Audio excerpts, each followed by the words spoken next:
Well, family, here we are with Enric Masip, advisor to the president, Joan Laporta, and also a member of Barça's Sports Commission. Enric, welcome to Barça. How are you? Good morning. It's a pleasure to be here with you. Well, first of all, I imagine that now with the season over, you're very satisfied and very happy with everything you've achieved, right?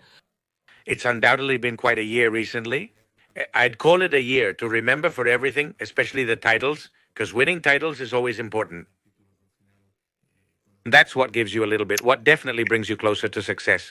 Because people, you can do really well. But if you lose the finals and don't win the title, you're definitely left with a bad taste in your mouth, right? Even if you played well, I think winning the titles means all the requirements have been met. And I also think that by playing very well, people this year have had a great time. They've enjoyed it. Well, practically every match the team has played has been spectacular from the point of view of gameplay, goals, special moves, and players who have conveyed a lot. So it's a success, I think, at the club level, on a global level to begin with. Why? A project, well, Flick's project, which started last year with the replacement of Xavi. And the expectations that there were for a change to another style of coach to contribute his knowledge to a team, to a style of play like Barça, to a great squad, even though last year there were a lot of doubts about the squad and many players. This year, everything has gone smoothly, except the Champions League. In the end, we missed the icing on the cake of being there, which I think we could have won.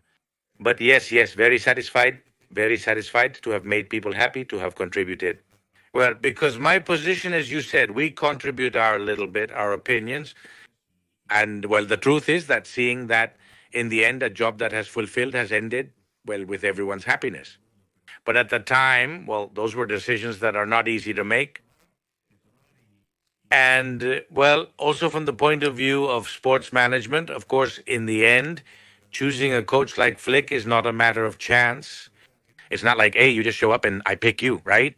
Behind that, well, obviously there are some analyses of what he could contribute.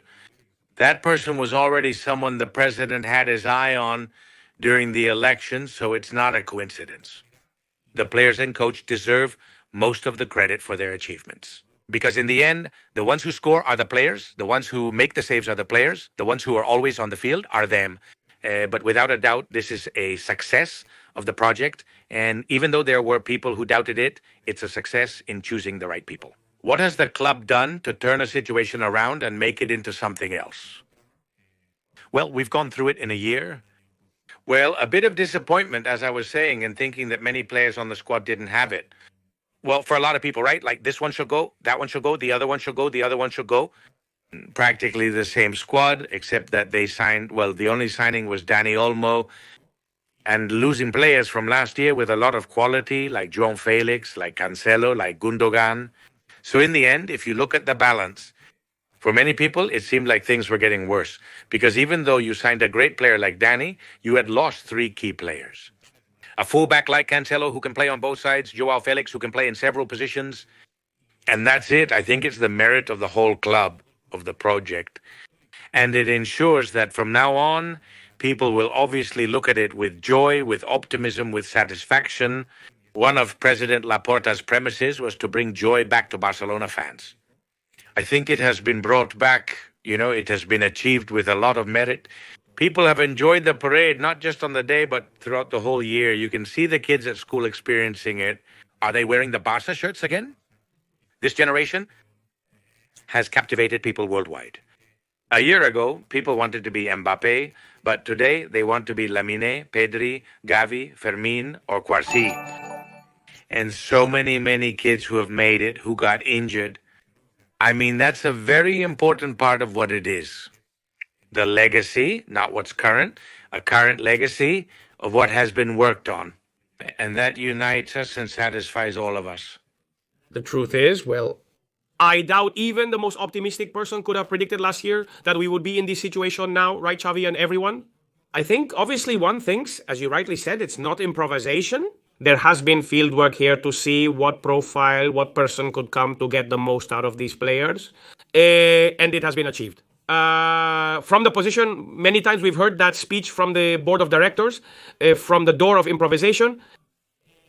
Here we just go with whatever comes up today and move forward. And in the end, it has been proven that the decision you had to make, the Sports Commission's decision to let Xavi continue at Barça, was a tough one for its members. For some reason, it was decided and achieved just like the incorporation of Julio Toast, Raul Martinez in his days, Pepe Conde, amazing. A change for the better, thanks to your decision, obviously. Yes. Besides, it's true that the decision about the physical change, the physical part, we made it without knowing at that moment who would continue on the bench. Because when Xavi announced that he was leaving, of course, the club works with the idea that from within the club's own structure, the sports commission and the sports management, with Deco at the head. Well, I was one of those who raised the alarm the most and who said that in the end, one point was missing. For the past 3 years, I'm talking about a physical aspect, a point regarding physical preparation, endurance, speed, and many other things. When it comes to competing in soccer, I know about as much as everyone else. But there are people like Enric who have more expertise. Forgive me for interrupting. Some think your role suggests you're Laporta's friend. And it's as if you don't know what it means to compete. You're a legendary person, and I mean it sincerely. A legend of champion Barça. You've won, and I have the proof right here. Your record, it's insane. I mean, 6 European Cups, 2 European Cups, 5 European Super Cups, 8 leagues, 6 Kings Cups, 5 Asobal Cups. I mean, you've won everything there is to win. Someone who was at Barça from 1990 to 2004, in addition to your work. With the president, whenever it was needed, you were always standing up for the club. And there are people who say, hey, Enric Masip doesn't understand what? He doesn't understand Enric Masip. I mean, Henry noticed back in the day the problem with the loss in physical condition, because to compete nowadays, Henry, it's just that you need what we've had this year, that level of preparation that gives you the ability to give your best. You've witnessed how Rafinha, Koundé, and others have competed, haven't you? Look, well, thank you for your words. The truth is, that's how it is. That's how it is. Because I always, when I start talking, I can give my opinion about soccer like anyone else, like those who listen to your show and can give their opinion. Some people know less while others know more. I never put myself on the same level when talking to someone who is a soccer player or someone who knows a lot about soccer. I can have my opinion. But it is true that when it comes to competing, well, not to brag, but few people can teach me lessons. Because in the end, in sports, the word compete means to compete in anything you do. And when you talk about competition, what do I need to compete? If you analyze quickly, you would say, let's see, what do you think is the key? Some may argue that physical attributes like speed and strength are crucial. Decision-making, leadership, endurance, speed. I mean, there are a number of things that allow you to compete. If you, for example, are a person who is overweight, if you start running with someone who is fast, who is lean, you will never be able to win. How can you compete by losing weight? In the end, you say you'll get in shape, lose weight, and try to work here and there. That's how it is in all sports. I mean, you play basketball, you play handball, you play soccer, in athletics, anything, right? So is it true that each sport? What I won't analyze is whether the gesture in soccer, well, the person who makes the pass, if one has more quality, a soccer player might say, no, look at how he places his foot, as he would know better. Just like it happens to me in handball, I can identify things quickly. Whether a player has talent or not, I can see it quickly in the end. It's what you've experienced your whole life. What's going on? That when you want to win in any sport, do you need all these gadgets? What happened to him? I think about Barça in the last 30 years. 30 years ago, you played with the style we call Barça, and in the end, that style was enough. Why? Because that style was about controlling the ball, having possession. As Cruyff, a genius, used to say, when you have the ball, the other team doesn't. It's obvious, but that's how it is. I mean, when you have more possession of the ball, you should have more chances to win than the other team, right? So over time, what has happened? That at Barça, it became established that by playing like this, you could beat anyone. I recall you attending World Cups with African teams, and people would express their approval. They're very physical, but in the 60th minute, they drop off because physically they fall off, and the team that has the ball ends up winning 5-1. That's what used to happen in a World Cup 30 years ago. Nowadays, it's not like that. I mean, nowadays you play against people who are physically very strong, who, based on their physical attributes, are faster. Muscle type affects speed. What are the implications? What if, on top of that, that person learns to play soccer because maybe they're training already? It's not in a village in Africa where they don't train, but rather they come. And that person plays in England, plays in France, plays in Spain, plays in Italy, plays anywhere. Of course, they learn to play soccer in the same way that the coach who has it embedded in his DNA and all that learns it. And what's the difference? The difference is in the physical part because he will play it just like you. The difference is that he will play it just like you, but he will be faster than you. So every time he will get to the ball before you. In a sprint, he will outrun you and get there to cross or to finish. So the differences have narrowed a lot over the years. And what happened? Over the past decade, I've discussed this topic with well-known footballers, and I've learned a great deal from them, in addition to forming my own opinion. And have they told you nowadays footballers are athletes? So, like before, they used to tell you, hey, football is football. This isn't athletics. Notice how now they don't say that anymore. Because you get someone who's really fast, who actually runs quickly, who's agile, who's fast, and on top of that handles the ball well. Of course, it's really hard to compete with him if you don't reach the same physical level. It's true that there can be differences in some aspects, but you have to be in really good shape. And the year, we were very clear about it, and I said it first. To improve, you must train effectively, not just for long hours. Quality matters more than quantity. Some people claim they only train for 90 minutes a day. Isn't it true that sometimes the intensity of the training means you don't need to train for 3 hours? Why? Because you push your body. I mean, in the end, your muscles take a beating. After an hour and a half of maximum intensity, your muscles' performance drops a lot. That's why matches, of course, if they lasted 3 hours, people would probably drop their level a lot and you wouldn't see the kind of show you see. And it's also true that you don't really play for almost 2 hours because there are 20, 25 minutes of lost time. During training, ensure that the time spent is highly intense. When it's intense, your physical level goes up. So, to prepare yourself for a match, well, you can train for an hour and a half, but with a very intense hour and a half, you can't train for too little time either. It's true that when you have a lot of matches in between, logic tells you that what you have to do is let your muscles rest so you can recharge them for the next match. So you can't train with quality. This happens to teams that have a lot of competitions. The team remains competitive in all tournaments, including the Copa del Rey and the Champions League. And it doesn't allow you to have a week that would follow the logic of starting on a Monday or Tuesday with a more physical part. Continuous running, working with weights, and arriving on Saturday in good shape when you play during the week, right? But that's something the club noticed, that we said, hey, no matter who comes, this part has to be part of the club. Why? Because if you leave it in the hands of the coach who comes, the coach brings his own people. And what if he makes a mistake?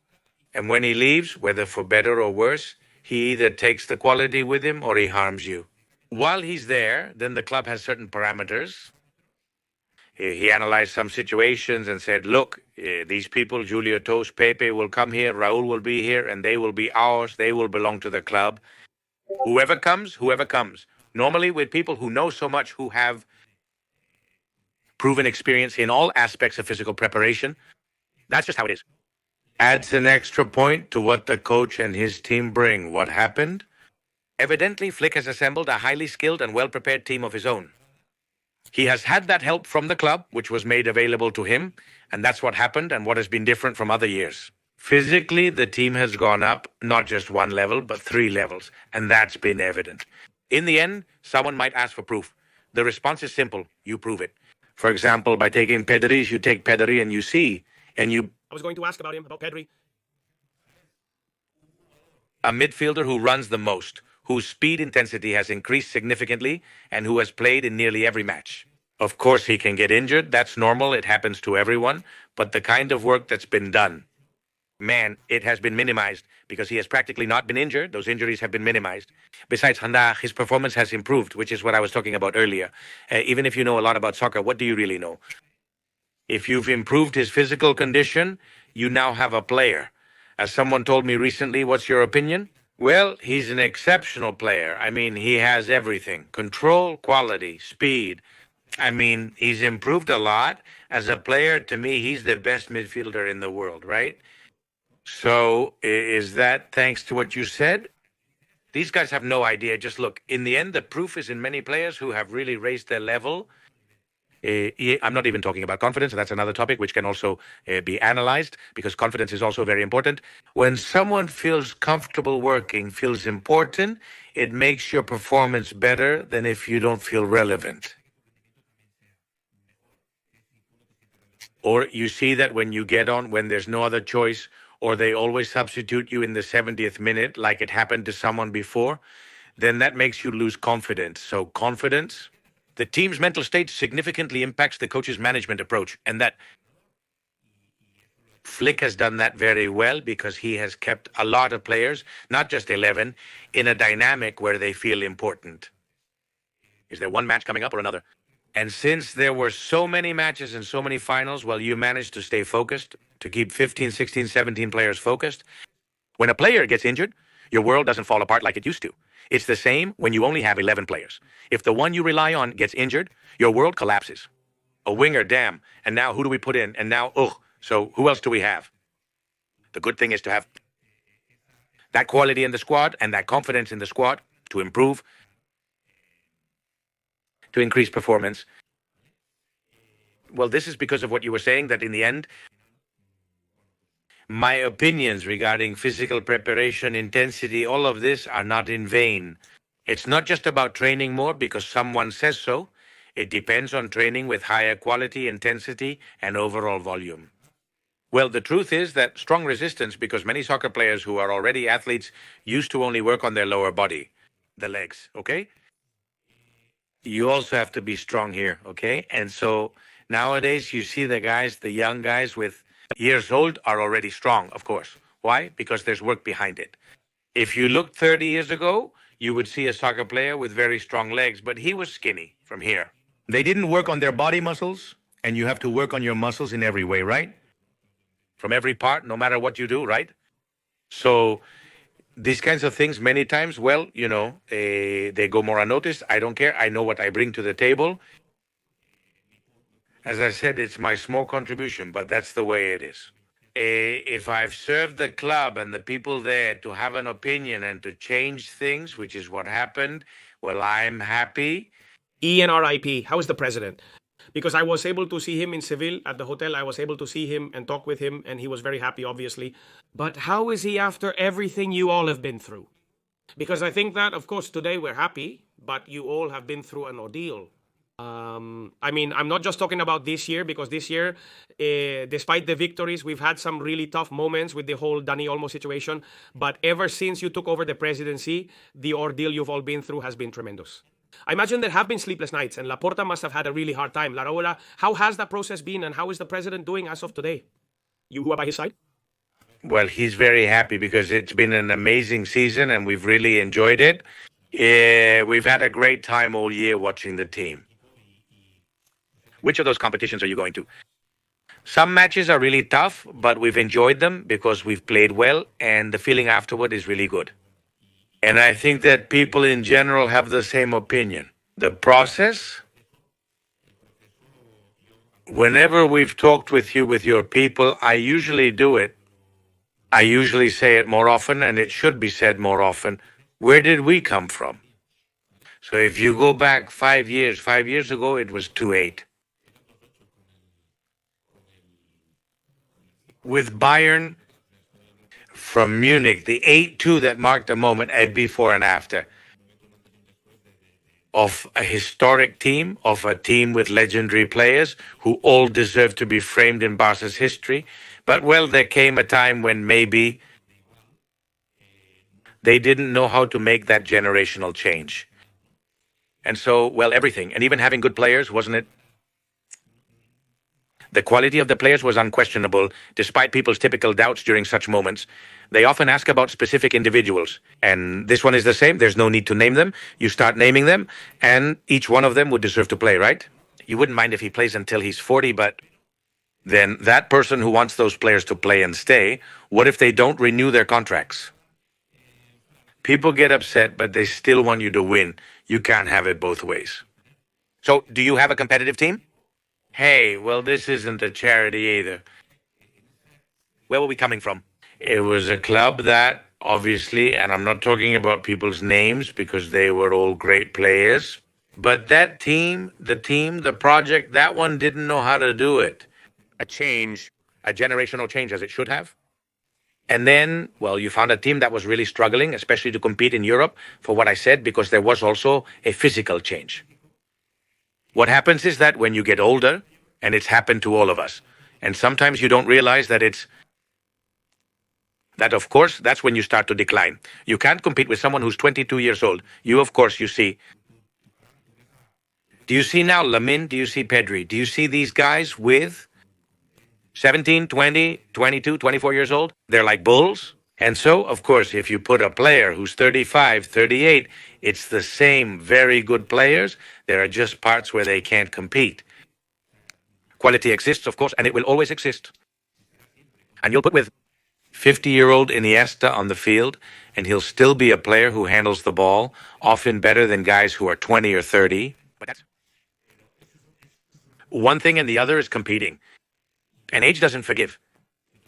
So sometimes the problem people have is that we want everything. We want the legends not to be mistreated.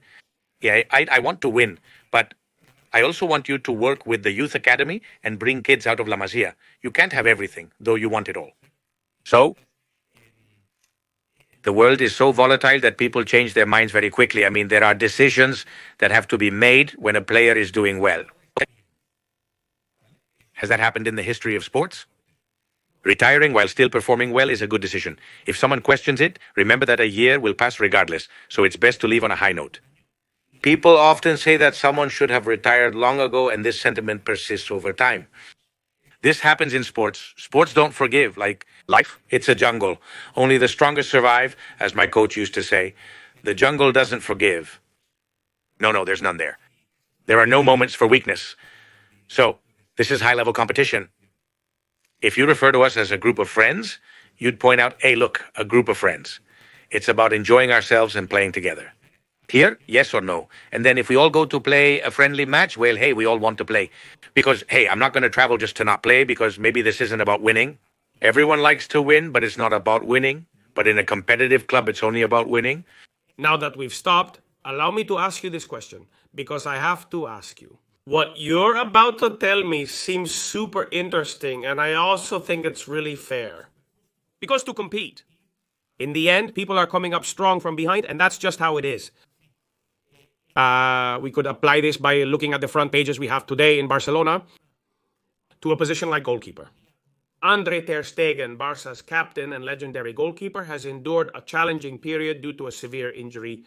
I mean, I know maybe you can't talk about it, but if the time comes, I mean, I imagine that this player will have to understand. If he finally comes, Joan Garcia, a man who's had an amazing season at Espanyol and has been talked about a lot, and it seems that almost everything is already settled, although nothing is official yet. Can it be applied to Ter Stegen just like it was applied to Piqué or Busi or Leo back in the day? Well, let's see. I was talking about a hypothetical situation of what happened. What happened? I didn't, obviously. I'm not going to talk about the players we currently have playing, nor about players who aren't here. It's not for me to discuss. The players we have are our squad, and we understand them. That the performance is already good, well, it's not the same. We're discussing players retiring at 32 or 33, not an Iniesta retiring at 40. I mean, I'm saying that as time goes by, it's fine to have an experienced player on a team or someone of a certain age. Modric has performed exceptionally for Madrid, which is why his performance has gradually declined each year, but he finished well at 39, considering we're discussing athletes in their late 30s. He won the Champions League with him and Kroos in midfield.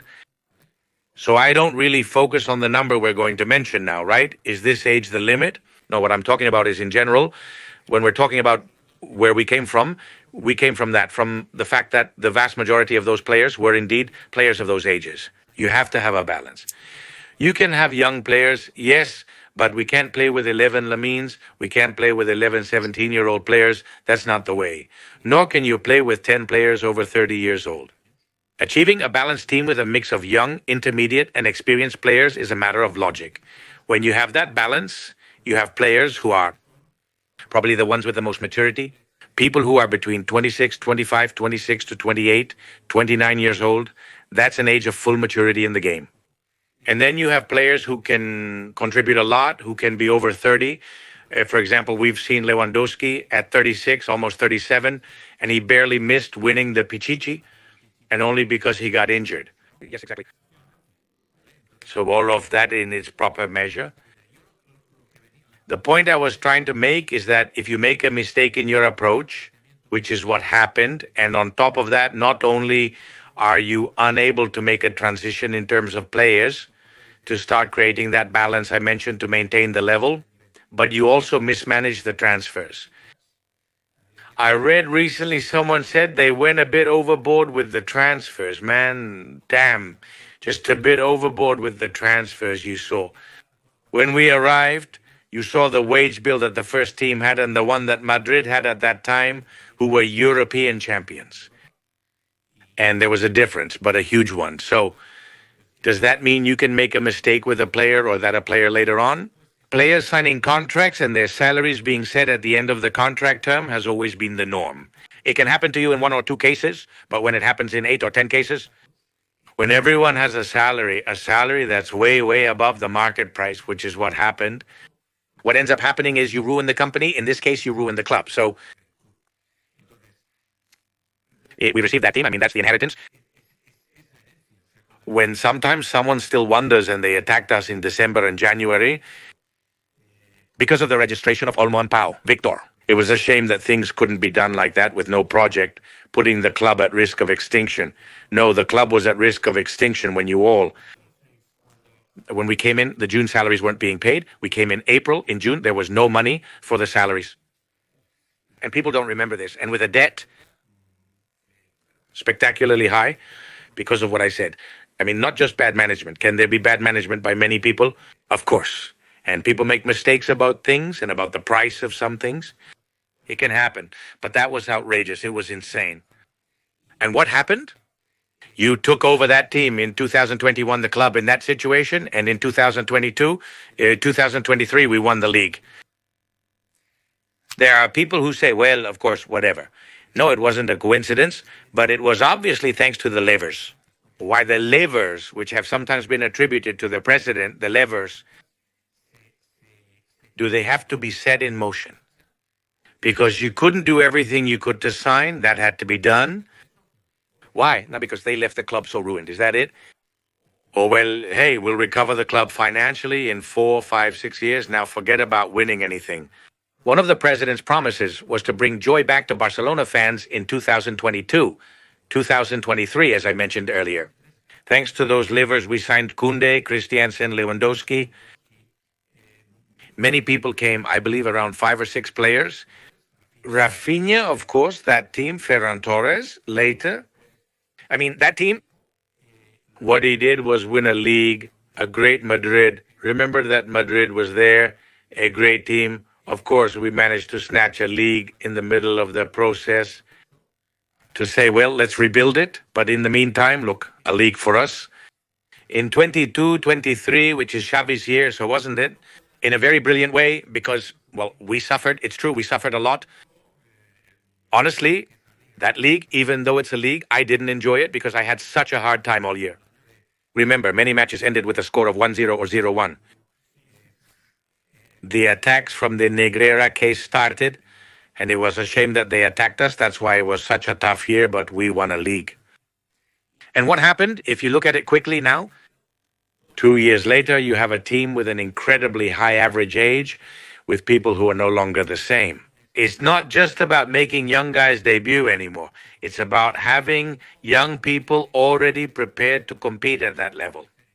That's success, as 10 academy players can make their debut.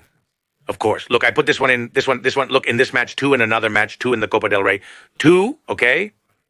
Promoting youth academy players has merit, but the real value lies in providing them with consistent opportunities to play and develop. Those young players, you say, who's the right winger? Lamin, who is the starting center back and the key piece. in the center of the axis, Kovacic. Who is Gabi? Why did he get injured? Last year, Marbarna was starting to play as a pivot, but he got injured, and I hope he comes back this year. A group of players who are already established. It's not just about player debuts anymore. We must forget that too. 20 players have debuted, but they only played one match, and only one has stayed. All right, thanks, because you count on the homegrown players, but what really matters here is that the player becomes a part of the project, right? That you can say, damn, this guy is an important piece of this team, totally, right? And then today, it's been 4 years now in December, and there were people back then who were criticizing, saying there was no project. I mean, that there was no project. Well, hey, the project is what you have today. Despite Paris Saint-Germain winning the Champions League, I believe Barcelona has been the best team this year. The trajectory in the Champions League of both teams, ultimately, it's about winning, and Barça has consistency. They were just 1 minute away from reaching the final and potentially winning. We've won the league in 4 Clásicos against Real Madrid, not including the preseason match, which hasn't happened in finals. The Super Cup, the King's Cup in a way. Winning decisively is important. This team has achieved something significant. Next year will be challenging as everyone will strengthen and things will be tough. But you have a team to compete, which is what I go back to. The beginning, you can. With that team, you can compete at all levels, physically, technically, in every aspect. And that's what the project has achieved, and that's what has been accomplished with the same roster as last year. Masolmo and Kemney when he came later. Hey, the performance of each of the players has been much better. I mean, everyone's version has improved. That's also a credit to the work that's been done here. And we'll also highlighting the work of the sporting director, Deco, and Boyan, who have been there. Alejandro Echavarria, etc., so that everyone in that area feels that the leadership really have a great capacity for leadership and work. Together, collaborating with Flick, the sports commission, and the president in charge. Well, yes, I'm sorry, but even if it bothers some people, it's a project, and talking about a lack of a project or that the club is at risk of extinction. When you go to Cross Las Corts, and you see that majestic stadium that's growing and will be finished soon. We'll play again, but it'll be the best stadium in the world with an incredible capacity. Well, that's as far as those demonstrations go. What's going on at that moment? Like, there was a bit of a feeling that in the end, with the registration, everyone was putting some pressure on you, telling you if you don't push. Well, they took advantage of that bad moment to attack the ones in charge. But without a doubt, they also attacked the club because they were going against a player like Olmo or like Pau Victor, who has proven that they deserve to play on that team, and that the situation and how it unfolded were incomprehensible. This is especially true considering that many of the forums that were voicing these criticisms are groups of people who left the club the way they did because that's how it is, okay? And so it's even worse, right? That you're complaining about something when you and your people probably made the club end up that way. But luckily, the club is recovering in every way. It has a long-term project, and it has a team that is currently among the elite in the world of football. It's a reference everywhere. Kids, young people, everyone wants to have MIN's jerseys. I think he's the player with the biggest global impact in total football. Well, honestly, I think that's kind of a summary of how the president is feeling. Very satisfied with everything that's been achieved, and he's already said that he wants to continue. I'm not surprised because despite winning 22 or 23 titles over these 4 years, we won the league. This year already with a lot of confidence, with joy, and with merit. Of course, it was about covering all those holes, which were many, because that's how it was with the patient in the intensive care unit. And now, I think that when you start a bit with your management, I mean, continuing the management you've been doing, but where you'll be able to work differently, and if at some point the economy improves, and you can sign players from around the world. Top-level players that you need, if you need them, then without a doubt. Well, I'm not surprised he wants to continue, because he deserves the recognition and the authority to keep going. His leadership and management style of the club. Absolutely. Because in the end, you save a patient who's in the hospital, you've cured him, you've taken him to the ward. And now, in the end, it wouldn't be fair for him to enjoy it either. Someone else benefiting from that work? I totally agree with you. Enric Masip. I am someone who from Andalusia covers Barça for the world. And it really hurts me that there is press in Barcelona and that there are people from the same position we mentioned a few minutes ago that attacks you in that way. So. I don't know. It's just so degrading. That's the word, degrading. For example, the other day, Alejandro Echevarria with the AS newspaper and people from Barcelona, like C.K. Rodriguez, who brought up the Negreira case and attacked the club in a way that I found shameful. I don't know. Javi Miguel, I mean, journalists who are supposedly from Barça and who attack the president, attack you like that? Recently, it was Alejandro Echevarria's turn, according to the club. How do you see it? What do you think? How do you work on it? What do you do with this? Do you look the other way? It's just that what you have to put up with is really tough. Well, what I would say, the best demonstration and the best way to silence people is what we've done. I mean, without a doubt, the change that the club has made in every way and seeing where it is positioned as an image in the world of football right now. Well, I think that makes a lot of people who probably have it in for us from the outside, probably. But there are also people at home who pointed out many things that were in some way very unfair, because in the end, some media outlets use things to hurt you. It's ugly. Especially if they're uncertain, which is often the case. When that happens here at home, well, it feels worse, right? But look, time has passed. The proof that we're doing things right, the support and affection from the people demonstrates their gratitude towards us for the work we've done. And above all, the pride one can feel after having gone through hardships and leaving them behind. It was unthinkable that in such a short time the club would be in the situation it's in now, and that's what I take away from it. Obviously, when someone lies or says things that aren't true, well, what you have to do is file a complaint or protest or speak up.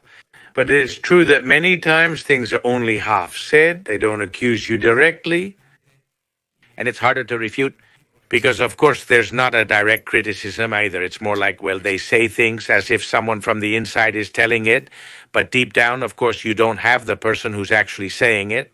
And so it just kind of stays like that. But do you want me to tell you something? When sometimes you have to answer, you answer, and that's it. Now, I cherish the season we've had and enjoy it. That's already it. Very short, due to the brief fuse. When you win titles, when I used to win with us during the Dream Team era, we won and won and won. Right after winning, you must immediately start thinking about the next steps. And I can assure you that as ambitious as I am, as a former elite athlete, I'm already thinking about next season, about continuing to prove myself, about continuing to win. On what can be improved, and that's the way to grow, you know? Always looking toward tomorrow. Because, yes, it's great to enjoy, to look back. Like I said, sometimes it's good. In retrospect, you look back and say, wow, where did I come from? How was I a year ago? How was I before? Well, that's satisfaction, but it also has to help you mentally. Go ahead, tell me, what should I improve? What insights do you have? The return to Camp Nou is also very exciting. Without a doubt, going back home, even if conditions aren't ideal, will be a gradual process. It's like when you return to your apartment, when you're doing renovations and you are away, and then you come back to your apartment, right? Well, it's just that there's still this missing, that missing, but you're already home, you know? That the support from the people will be very important. And well, honestly, it's been a great season. We're very happy and we'll keep working. And the people who are outside of Catalonia, who are Barça fans, who follow Barcelona, who help a lot to keep that feeling alive. We feel proud of the people who are outside and who live it, like in all of Andalusia, a lot of cities and towns where people are Barça fans. We're very happy that people also associate themselves with a way of seeing things, with a style of club, a different style, that Barça is more than a club, for many reasons, including that you feel this way. Very proud the way you win. People value it. Here, it's not just about winning for the sake of winning in any way. Here, you have to feel proud. And I think people are to have sections, for the sections to keep winning, well, for all the sports to keep winning leagues, to keep winning European Cups. If that's possible, that's to make the club feel very big. And for people to feel great as a club. Totally agree, Enrique. I won't take up any more of your time. Something very brief about the transfer market. I know you can't say much, but with what you can share. Optimism, happy about what's coming, also because of what we're sensing. Deco is surely working well, let's put it that way. Deco always works well. Deco always works well. And what is clear is that the technical secretariat, the football management, are always thinking about what options there are to improve what we already have. Let's not forget one thing. He said it. I don't know if it was recently. We won't go crazy because this team has won the league. It has beaten Madrid in 4 matches. That's not enough because you obviously have to keep improving. But when you come from winning the way you have, well, the merit, without a doubt, is that what you have is good. So we can't rest on our laurels. Of course, also because that can make you say, no, hey, I'm fine here, because there comes a moment when, without realizing it, that high level of competitiveness I was talking about, little by little, starts to go down. Well, what you need and what you have, if you can, obviously, is anything that is good to improve what you have, that's for sure. It will be in our hands to try, and that's what Deco will. I'm sure he's working day and night, so I'm sure that it will end well, and next year's team will go for everything and win again. And when will you know more or less if we have the 1-1 the league? When will you more or less know? I believe it's July, if I'm not mistaken. I think the league, yes. I think the parameters are in January and in July. I think those are the two. Let's see if maybe this year, finally, man, I think it's about time. Well, we're fighting a lot because there are a lot of things. Barça, many times the rules don't really benefit the things the club has either. There are revenues where you may only be allowed to keep a third of what you receive, and the revenue amount varies, so it's not always just a third. But the rules are the rules, and sometimes they don't make much sense, sometimes. Because, of course, I think that in the end, fair play should be about what you earn and what you can spend. And, of course, it's good to have control so that you can't spend more than you earn. But, of course, Barça came out the other day. Barça is going to make 950 million or 980 million, and with new streams of income. Because Barça generates a lot, I don't think there are many teams in the world that can generate as much as Barça does. It's curious that Barça often faces the most issues with fair play. Some clubs appear more modest and may not have the same level of comfort and convenience. And sometimes, well, you wonder, how do the others do it? But, well, hey, those are the rules, and we have to comply and work in the best way possible. Knowing if you are in that conflict. It's also because of how good it is, right? It's not because of what you received at the time, not because you managed things badly. It's becoming increasingly challenging to maintain the team's competitiveness. You have renewals. Of course, you have to do that. The renewals we've been doing, you can't leave them for later. You have to do them. That affects fair play, no doubt. And so that's the truth. It's just that everything you're still dealing with, that mortgage you're paying, well, I wish it wasn't there. If it wasn't, then you could be signing players in the market like any of the big clubs, no problem. But despite that, here we are. Enric, my friend, thank you very much. Thank you so much for giving this talk with us here at Barça today. For your affection always, for how you treat us, and for everything you contribute to Football Club Barcelona, from your experience, from your point of view as a great athlete and a legend of the club. And I truly wish you all the best. Maximum confidence in the project, maximum confidence in President Joan Laporta, and in Deco, and in Hansi for this upcoming season, and hopefully we'll see each other very soon. Take great care of yourself. Oscar, hey, have a great summer too. Thank you for the support you, your listeners from the club and from Barça and the soccer team give us. And well, long live Barça. And have a great summer, everyone. All right, a big hug. Take good care of yourself. Thanks a lot. Thank you.